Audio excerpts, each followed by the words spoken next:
आप सबका स्वागत है हमारे YouTube चैनल बिकम लेखाकार में। आज हम पढ़ने वाले हैं एक्सपोर्ट ट्रेड प्रोसीजर। यार एक्सपोर्ट करने के ना क्या-क्या प्रोसीजर होता है, अगर मुझे विदेश में कोई माल बेचना है तो उसको मुझे किस-किस प्रोसेस के थ्रू जाना पड़ेगा, वो पढ़ते हैं। 16 स्टेप है, आओ डिटेल में एक-एक करके स्टेप पढ़ते हैं। सबसे पहला स्टेप है हमारा रिसीव एन इंक्वायरी। अब मैंने क्या करा होगा, मैंने अपनी लिस्टिंग करवा रखी होगी, गूगल पे ऐड चला रखे होंगे, वेबसाइट बना रखी होगी।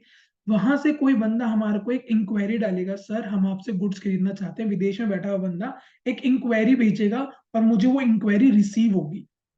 फिर मैं क्या करूंगा, सेकंड स्टेप, मैं उस इंक्वायरी को ना पढ़ूंगा, देखूंगा कि बंदा क्या प्रोडक्ट मांगना चाहता है, क्या वो मेरे पास अवेलेबल है, जिस प्राइस में वो चाह रहा है क्या मैं पहुंचा सकता हूँ, जिस दिन वो पहुंचाना चाहता है क्या मैं उस दिन तक वो ऑर्डर डिलीवर कर सकता हूँ। तो ये सारी टर्म्स एंड कंडीशंस में देखूंगा, अपनी भी टर्म्स एंड कंडीशन, उसकी भी टर्म्स एंड कंडीशन को देखूंगा।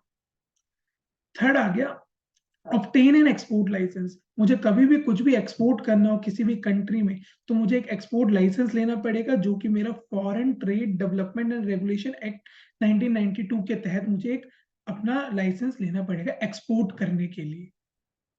देन उसके बाद मैं फिर जैसे ही मुझे लाइसेंस मिलेगा, मैं अपना प्रोडक्ट बनाना शुरू कर दूंगा और अपनी प्रोडक्शन में जो जो मेरे को लगता है रिक्वायरमेंट वो कलेक्ट करूंगा और वो मैं सामान बनाना शुरू कर दूंगा। नेक्स्ट है, फिर उसके बाद क्या होगा, मैं जितने भी एक्सचेंज के रेगुलेशंस हैं, रूल्स एंड रेगुलेशन है कि भाई आप इससे ज्यादा क्वांटिटी नहीं एक्सपोर्ट कर सकते, इस क्वालिटी में एक्सपोर्ट करना है, आपको पेमेंट 180 दिन या उससे कम में जब भी मिलेगी आपको मिल जानी चाहिए पेमेंट। बहुत सारे रूल्स होते हैं, उसको चेकआउट करूंगा, उसको देखूंगा, वो सारे फुलफिल करूंगा मैं। देन क्या होगा, मैं एक शिपिंग स्पेस बुक करूंगा। मैं उस डेट पे जिस दिन मुझे ऑर्डर करना है, उस डेट पे एक ब्लॉक बुक करूंगा, एक कार्गो बुक करूंगा कि भाई ये कंटेनर मेरा जाएगा।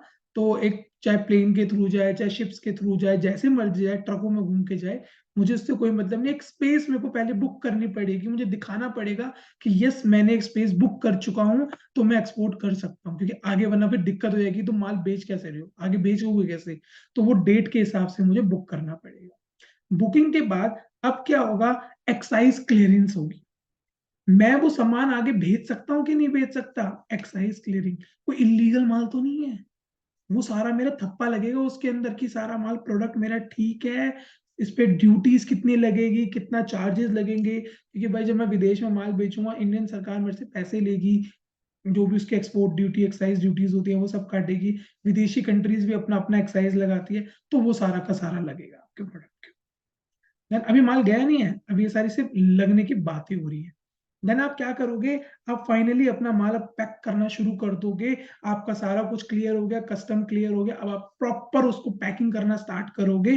ताकि पैकिंग में अलग अलग तरह की होती है भाई, इतना लंबा सफर तय करना है, कहीं तक सूट सामान टूट टाट ना जाए।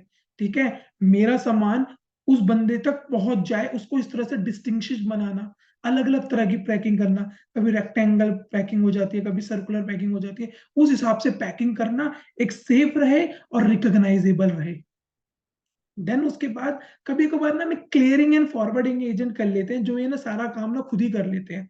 यानी कि कस्टम से सारी डीलिंग कर लेंगे, शिपिंग की सारी फॉर्मेलिटीज, कस्टम की सारी फॉर्मेलिटीज, वो सब कर लेते हैं। तो वो भी आप अपॉइंट कर सकते हो, ये भी एक स्टेप है। तो हमारे इसमें एक दो स्टेप्स कम हो जाते हैं अगर मैं क्लियरिंग और फॉरवर्डिंग एजेंट्स के थ्रू जाता हूँ। इनके लिंक अपने आप होते हैं, फॉर्म हम अपने आप भर देते हैं, लीगैलिटी सारी अपने आप देख लेते हैं।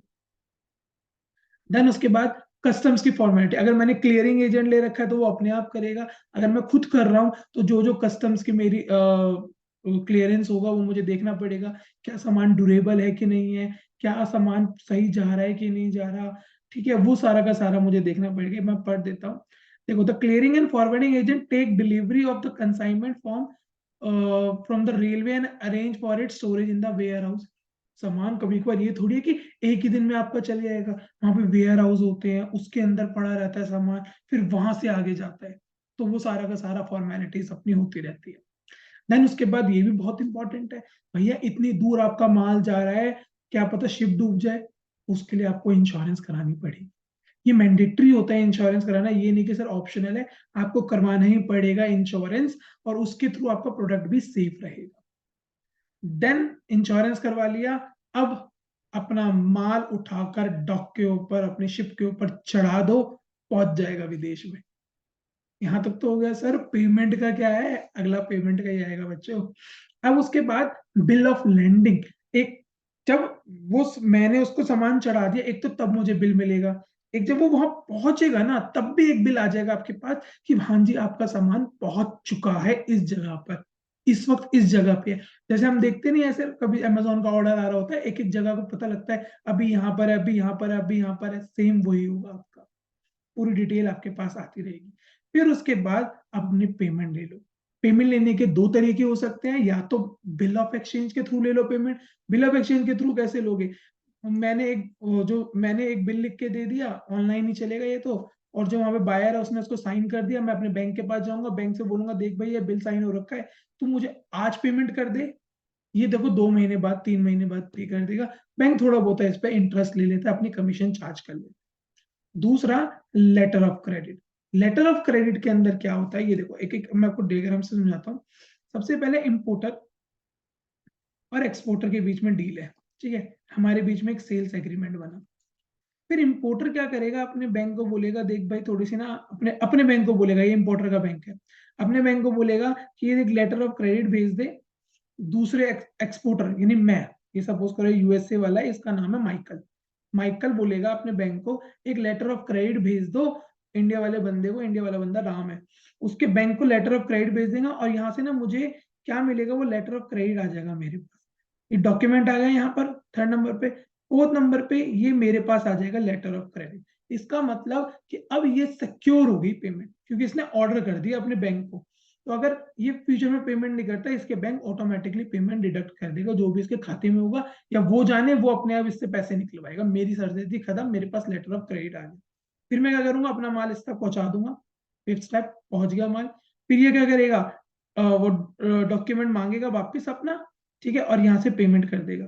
फिर ये डॉक्यूमेंट यहाँ से इधर चले जाएगा, पेमेंट आगे चली जाएगी, फिर ये डॉक्यूमेंट मैं अपने बैंक को दिखाऊंगा और वो पेमेंट इधर चली, इस तरह से पेमेंट जाती है।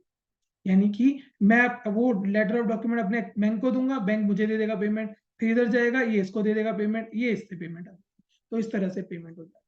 तो मैंने आपको बहुत शॉर्ट में बहुत जल्दी बताया है कि 16 स्टेप है अगर आपको एक्सपोर्ट करना, और ये बहुत इंपॉर्टेंट क्वेश्चन है। अगर आपको वीडियो अच्छी लगेगी तो लाइक शेयर सब्सक्राइब करे बिना मत जाना। Thank you.